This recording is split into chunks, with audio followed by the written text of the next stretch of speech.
Shalom sahabat Kuntum yang terkasih.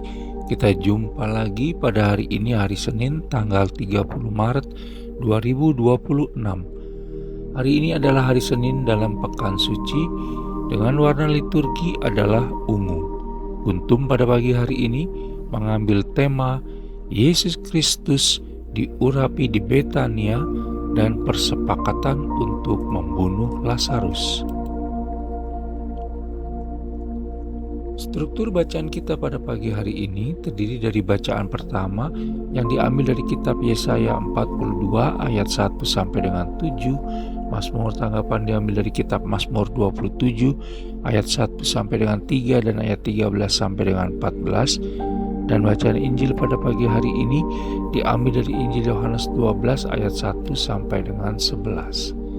Bacaan Injil pada hari ini dapat kita baca pula dalam Injil Matius 26 ayat 6 sampai dengan 13 dan Injil Markus 14 ayat 3 sampai dengan 9 untuk ayat 1 sampai dengan 8, Injil Lukas 7 ayat 37 sampai dengan 38 untuk ayat 3, dan Kitab Ulangan 15 ayat 11 untuk ayat 8.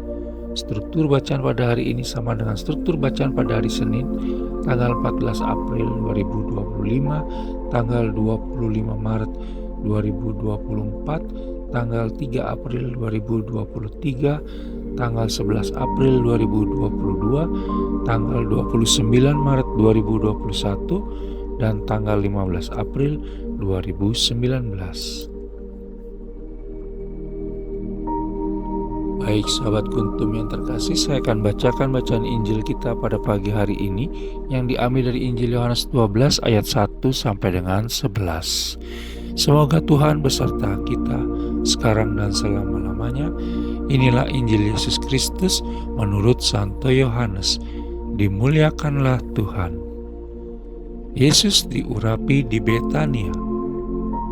6 hari sebelum Paskah, Yesus datang ke Betania, tempat tinggal Lazarus yang dibangkitkan Yesus dari antara orang mati. Di situ diadakan perjamuan untuk dia dan Marta melayani. Sedang salah seorang yang turut makan dengan Yesus adalah Lazarus. Maka Maria mengambil setengah kati minyak narwastu murni yang mahal harganya, lalu meminyaki kaki Yesus dan menyekanya dengan rambutnya. Dan bau minyak semerbak di seluruh rumah itu. Tetapi Yudas Iskariot, seorang dari murid-murid Yesus yang akan segera menyerahkan dia, berkata, "Mengapa minyak narwastu ini tidak dijual 300 dinar dan uangnya diberikan kepada orang-orang miskin?" Hal itu dikatakannya bukan karena ia memperhatikan nasib orang-orang miskin, melainkan karena ia adalah seorang pencuri. Ia sering mengambil uang yang disimpan dalam kas yang dipegangnya. Maka kata Yesus, "Biarkanlah dia melakukan hal ini, mengingat hari penguburanku. Karena orang-orang miskin selalu ada pada kamu, tetapi aku tidak akan selalu ada pada kamu."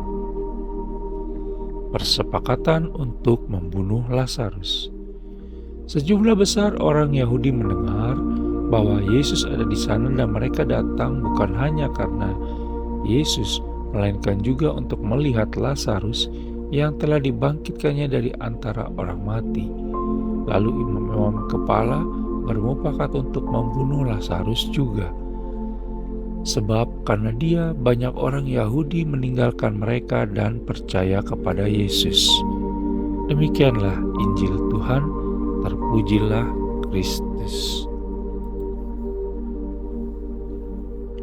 Sahabat Kuntum yang terkasih, sebelum kita lanjutkan renungan kita pada pagi hari ini, jangan lupa untuk menekan tombol like dan subscribe yang ada di bawah video Kuntum ini, agar Kuntum dapat terus berkembang, bermanfaat dan mencerahkan sesama kapanpun dan dimanapun. Bila Anda ingin membagikan renungan harian Kuntum ini ke jaringan Anda, silakan tekan tombol share yang ada di bawah video Kuntum ini. Baik sahabat Kuntum yang terkasih, mari kita lanjutkan renungan kita pada pagi hari ini, di mana bacaan Injil pada hari ini yang diambil dari Injil Yohanes 12 ayat 1 sampai dengan 11 merupakan bacaan pembuka untuk Injil Yohanes pasal 12, terdiri dari dua bagian, yaitu Injil Yohanes 12 ayat 1 sampai dengan 8, yaitu Yesus diurapi di Betania, dan Injil Yohanes 12 ayat 9 sampai dengan 11, yaitu tentang persepakatan untuk membunuh Lazarus, serta hanya ada di Injil Yohanes untuk Injil Yohanes 12 ayat 9 sampai dengan 11. Dari bacaan Injil pada hari ini, penulis percaya bahwa Yesus Kristus pasti gelisah, ketakutan, dan khawatir menghadapi situasi genting dan mencekam menjelang kematiannya di kayu salib. Meskipun demikian, dalam situasi dan kondisi yang begitu sulit luar biasa itu, dihadapi oleh Yesus Kristus dengan tidak sibuk pada dirinya sendiri, tidak larut dalam emosi negatif yang menguras energi, dan mengunjungi para sahabatnya, yaitu Lazarus, Marta, dan Maria, yang sungguh mendukung dan mencintai Yesus Kristus, sebagaimana bisa kita baca dalam Injil Yohanes 12 ayat 1 sampai dengan 3. Yesus Kristus menghendaki agar cinta, perhatian, dan nilai persahabatan dari para sahabatnya menjadi kekuatan yang menopangnya. Yesus Kristus menunjukkan kepada kita bahwa dukungan dan cinta menjadi nilai yang sungguh penting di tengah dunia yang penuh dengan kompetisi dan emosi negatif pada saat ini.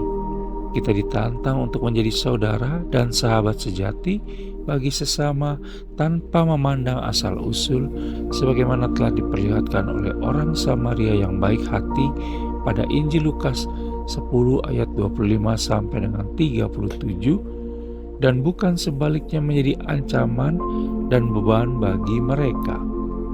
Maria dalam bacaan Injil pada hari ini ikut berbela rasa dengan penderitaan Yesus Kristus, karena Maria tahu bahwa fokus hidupnya bukan harta duniawi semata, namun memuliakan Yesus Kristus sebagai yang utama dan terutama.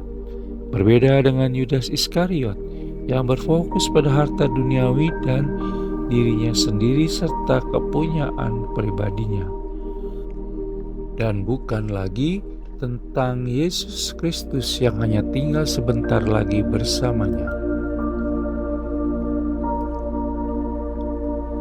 Sahabat Kuntum yang terkasih, dalam webinar yang penulis ikuti sekitar 5 tahun lalu tentang ensiklik Fratelli Tutti, membangun persaudaraan sejati di Paroki Santo Honoris Jansen Bekasi, beberapa hal yang dapat penulis catat, antara lain bahwa latar belakang Fratelli Tutti adalah persaudaraan sejati justru di saat keadaan tidak normal, sedih, susah, dan menderita, dan seterusnya. Bukan persaudaraan yang semu, di mana baik hanya dalam keadaan sehat, kaya raya, dan bahagia, dan semacamnya. Murah hati harus diwujudkan secara tulus dan rela dalam bentuk tindakan nyata, sebagaimana Maria telah memberikan yang terbaik yang dia miliki dalam kisah bacaan Injil pada hari ini. Kesempatan berbagi kepada sesama adalah bukan kesempatan untuk memamerkan apa yang sudah Allah Tritunggal Maha Kudus berikan kepada kita selama ini, atau pencapaian-pencapaian pribadi lainnya. Pengorbanan kepada sesama hendaknya tidak memakai logika pasar yang memperhitungkan untung dan rugi, sebagaimana diperlihatkan oleh Yudas Iskariot dalam bacaan Injil pada hari ini. Sahabat Kuntum yang terkasih, pelayanan kita pun hendaknya bukan untuk kemuliaan diri sendiri, apalagi sampai berebut panggung pelayanan hanya untuk ajang eksistensi, ketenaran, dan kepuasan batin diri pribadi sendiri. Hakikat pelayanan adalah merupakan saluran kesaksian kita atas kemuliaan Allah Tritunggal Maha Kudus. Pertanyaan sekarang adalah, apakah fokus hidup dan kehidupan kita sekarang sudah tertuju kepada kemuliaan nama Allah Tritunggal Maha Kudus? Yang kedua, sudahkah kita mempersiapkan diri untuk bersama Yesus Kristus melalui penderitaan dan wafatnya sebentar lagi? Beranikah kita menyerahkan yang terbaik dan dari diri, hidup, dan kehidupan kita untuk kemuliaan Allah Tritunggal Maha Kudus dan mewujudkan persaudaraan sejati, bersolidaritas, dan bersubsidiaritas dengan sesama tanpa memandang asal-usul dan memperhitungkan untung dan rugi? Sahabat Kuntum yang terkasih, bila ingin lebih jelas lagi silakan melihat kepada deskripsi yang ada di bawah video Kuntum ini. Dan jangan lupa menekan tombol like dan subscribe untuk video Kuntum ini agar Kuntum dapat terus berkembang, bermanfaat, dan mencerahkan sesama kapanpun dan dimanapun. Bila Anda ingin membagikan renungan harian Kuntum ini ke jaringan Anda, silakan tekan tombol share yang ada di bawah video Kuntum ini. Terima kasih, selamat memulai minggu baru di akhir bulan Maret 2026. Semoga Tuhan memberkati seluruh hidup dan kehidupan kita sepanjang hari ini. Selamat pagi dan shalom.